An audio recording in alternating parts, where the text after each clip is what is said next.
Ouais, je fais une deuxième partie à cette vidéo puisque l'autre vidéo a été coupée. Donc voilà, je voulais vous montrer le crypto screener.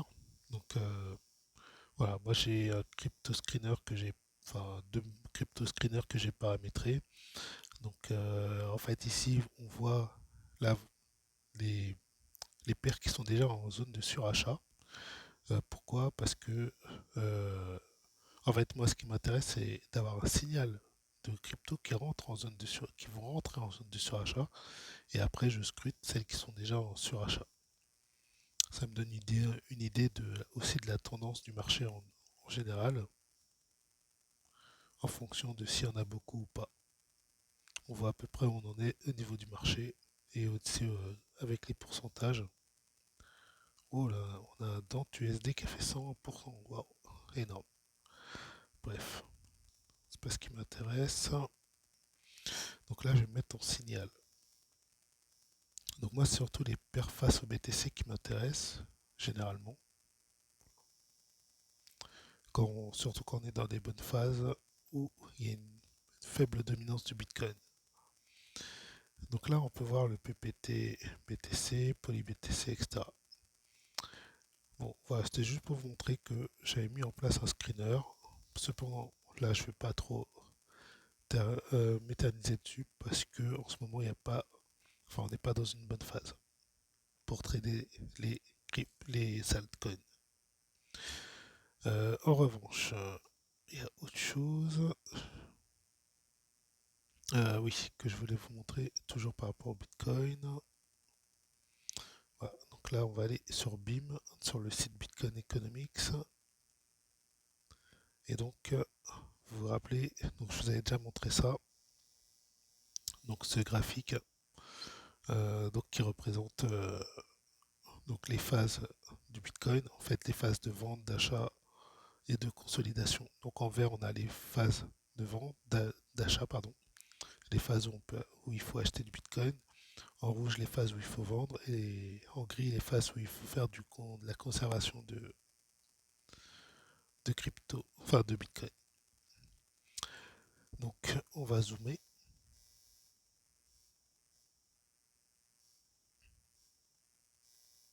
Voilà. Donc on va zoomer la fin pour voir dans quelle phase on est. Et donc là, en fait, depuis quelques jours, comme vous pouvez le voir, on est dans une phase d'achat. Donc là, il préconise d'acheter du Bitcoin.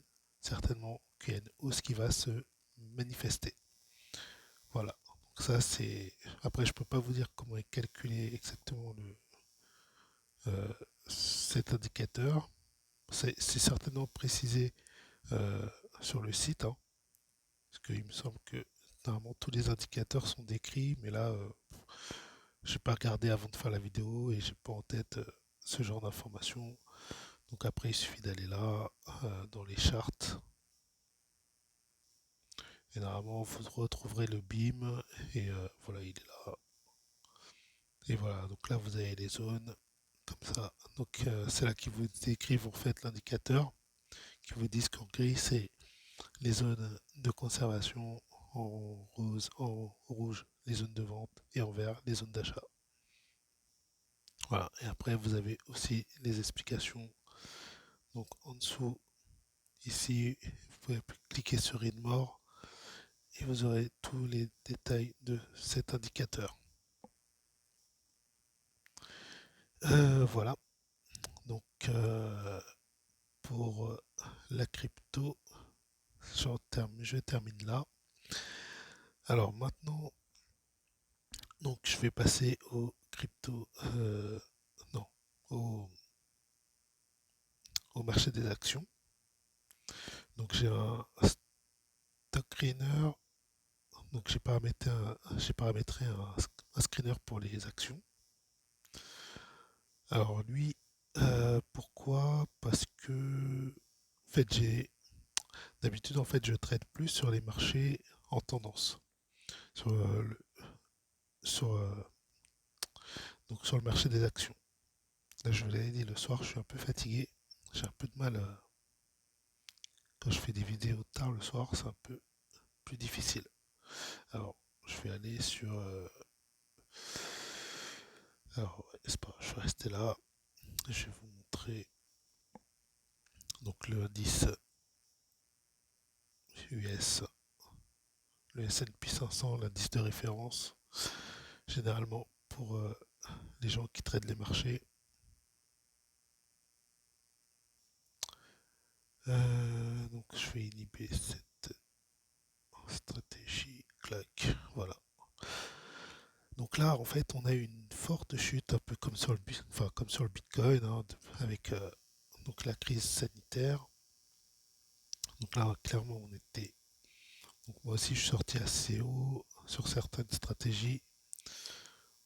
Et voilà, donc il y a eu un mouvement de reprise. Ce mouvement de reprise, il a été intéressant pour ceux qui l'ont pris. Moi, effectivement, pour tout vous avouer, j'étais un peu dubitatif parce qu'avec la crise sanitaire, je ne savais pas si c'était allait être juste un mouvement de reprise très, très très court terme. Par exemple, ça aurait pu reprendre là et rebaisser le lendemain. J'étais vraiment pas certain de tout ça, vu que c'est une crise qu'on n'a jamais eue jusqu'ici, assez, voilà, donc assez particulière. Et voilà, et comme je trade la tendance, en fait, le problème c'est que j'avais pas d'indicateur qui m'indiquait de pouvoir donc acheter. Donc là, tout ce mouvement de hausse, en fait, j'ai pas pu le prendre parce que j'avais pas d'indicateur qui pouvait me dire qu'il fallait acheter. Si ce n'est le RSI qui repassait dans le couloir, mais bon, c'est pas un couloir de survente. Moi, comme je suis tendance, j'attends vraiment de rentrer dans la survente, le tout début de la survente, pour entrer en position. Alors là, donc, j'avais pas cette indication-là. Ce que je me suis souvenu en fait que j'avais lors d'une ancienne formation, euh, j'avais acquis en fait des, une méthodologie avec plusieurs indicateurs pour justement trader ce genre de retournement de marché. C'était une stratégie vraiment particulière sur les retournements de marché, enfin plus sur les actions. Et donc on tradait en fait les actions qui avaient une possibilité de retournement. Et en fait je me suis aperçu que quand on subit un crack, une crise ou un mouvement de fort repli suite à quelque chose sur le marché général, donc après vous avez beaucoup d'actions qui commencent à remonter et qu'avec cet indicateur-là, enfin cette méthode que j'avais apprise, eh ben, je pouvais capter les mouvements de reprise comme ça. Et donc, j'ai décidé de la mettre en screener, donc en filtre dans TradingView. Et du coup, c'est pas mal parce que ça me permet de capter pas mal de valeurs qui sont intéressantes à prendre. Alors, le truc, c'est que on peut très bien prendre à la louche, surtout en ce moment, c'est facile.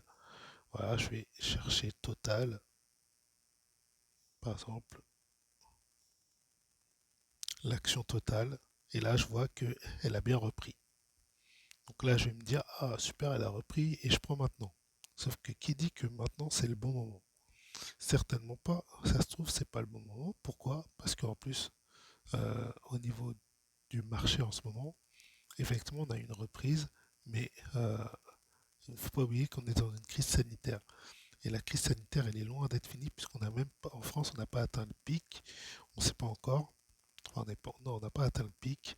Il n'y a que la Chine pour l'instant, et en grosso modo, qui a atteint le pic et qui est redescendu. Pour ce qui est des pays européens, on n'a pas encore atteint le pic. Euh, et il y a les États-Unis aussi qui sont en devenir, qui sont encore au début de leur crise sanitaire. Donc, quand il va y avoir une crainte super forte sur les marchés américains, puisqu'il va y avoir malheureusement énormément de, enfin le virus va se proliférer énormément, puisque en plus ils n'ont pas pris les mesures dans tous les États qu'il fallait, ils n'ont pas anticipé dans tous les États. Donc malheureusement le virus, vous le voyez bien, il va proliférer. Donc ça veut dire qu'il va y avoir de la panique et donc on peut craindre qu'il y ait un autre mouvement de baisse.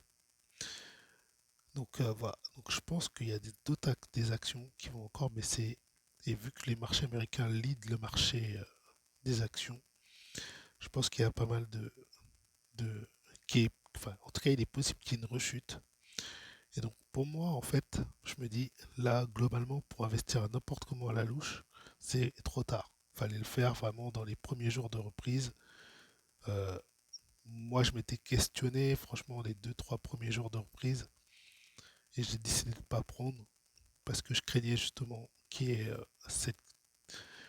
une- euh, qu'il y ait ce mouvement de reprise à la baisse à cause des craintes de la pandémie. Donc voilà, j'ai pas joué le jeu et j'avais pas la stratégie à ce moment-là.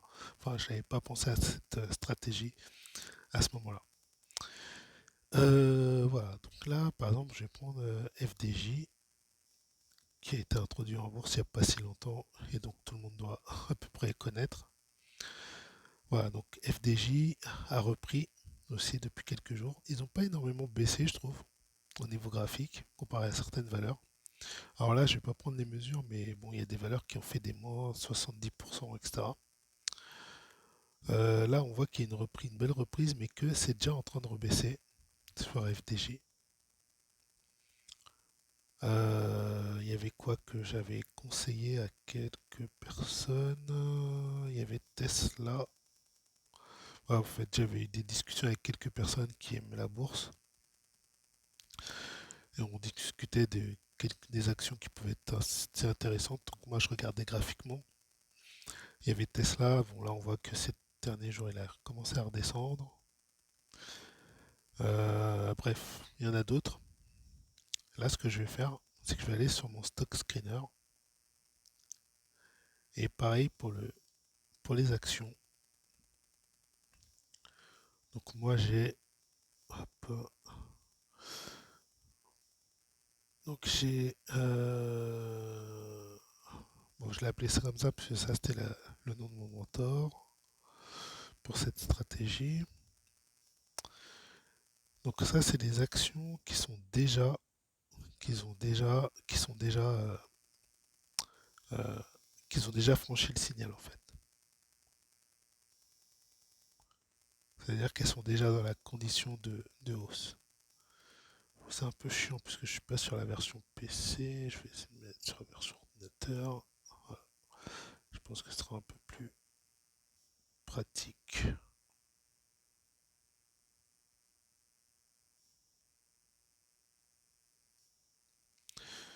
Hop, voilà, ouais, c'est plus pratique. Donc, euh, donc là, si je mets par capitalisation, donc les plus capitalisés, donc par exemple, vous avez du Microsoft, Apple, donc là, ça va être les plus connus, puisqu'on est sur les plus capitalisés. Vous avez Apple, Amazon, Google. Donc, je vais vous mettre des graphiques. Microsoft, Apple.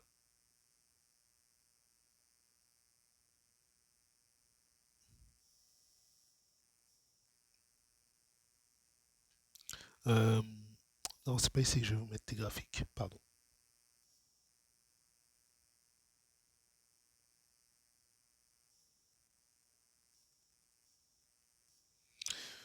Bon, ben écoutez, en fait, sur cette version ordinateur, enfin sur cette version smartphone, je peux pas faire exactement ce que je voulais.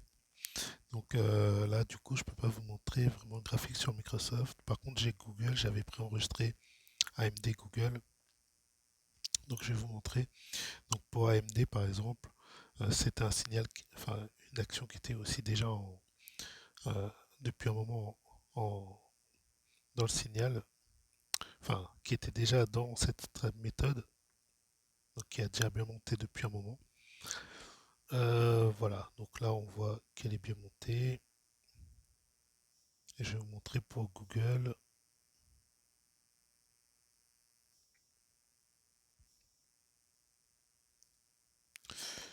Donc, hop, Google qui est assez intéressant parce qu'en fait, il est déjà en signal, mais pour moi, pour l'instant, le signal d'achat, il est tout juste commencé. Donc, il y a encore moyen de se positionner sur Google. Moi, je vous garantis pas que ça va. poursuivre si après le problème, seul problème, c'est vraiment si il y a une crainte sur la crise sanitaire au niveau, par exemple, des États-Unis, on prend le risque que ça rebaisse. Donc, franchement, il va falloir mettre un stop. Voilà, faut pas juste acheter comme ça. Protégez-vous, mettez un stop et quitte à racheter après plus bas. Vous pouvez tenter le coup, même sur d'autres actions, etc. Mais mettez un stop parce que là, rien n'est garanti. Ça peut très bien redescendre. En ce moment, la situation est quand même délicate. On a quand même un VIX, un indicateur de la volatilité qui est dans les 60. Donc c'est énorme, c'est vraiment énorme. En dessous de 40, je dis pas.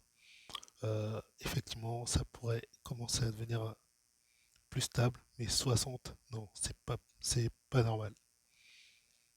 Enfin, il sait qu'il y a trop de craintes, donc le marché est très fébrile. Là, il tient juste sur le fait que c'est les soldes, on va dire. Alors, donc là, en fait, dans ma stratégie, là, si je prends cette action, par exemple, Alphabet, en fait, c'est Google. Là, en fait, vous voyez la moyenne mobile en rouge, on l'a percée, donc c'est ma première moyenne mobile, c'est la 10. Après, donc si on perce la 10, déjà, je me dis, bon, c'est intéressant. Après, j'attends quand même un vrai signal. Moi, j'attends un signal de dépassement de zone. Donc, on voit qu'il y a une stagnation pendant quelques jours sur une zone, euh, avec un haut et un bas. Donc, on va dire un haut à 1780 et un bas à environ 1043. Donc, j'attends le dépassement du haut. Donc là, on l'a dépassé.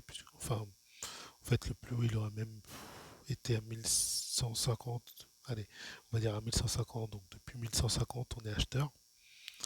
Et donc mon premier objectif, il va être à la moyenne mobile 25, qui est en ce moment à 1220.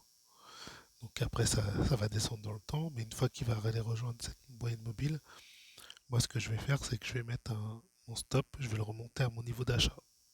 Donc déjà, première étape, je sécurise mon trade. Ensuite, j'ai la moyenne mobile 50. Donc quand on va rejoindre la moyenne mobile 50, qui pour l'instant est à 1350 environ, donc elle va baisser de toute façon le temps qu'il monte.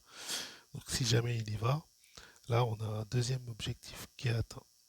Donc pour certains, bon, si on peut s'arrêter là, mais on peut continuer.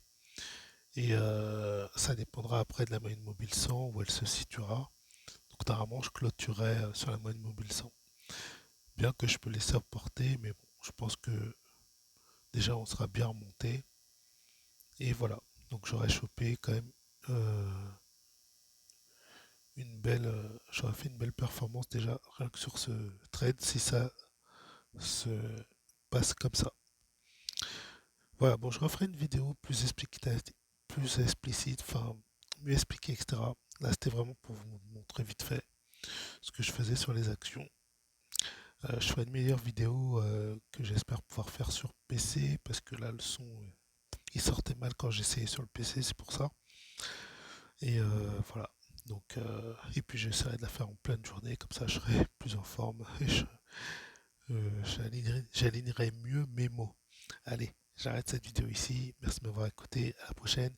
N'oubliez pas de vous inscrire avec Brave. Il y a toujours le lien en dessous de la vidéo. Brave, le navigateur, donc qui pourra remplacer Chrome, puisque c'est vraiment la même interface qui est utilisée.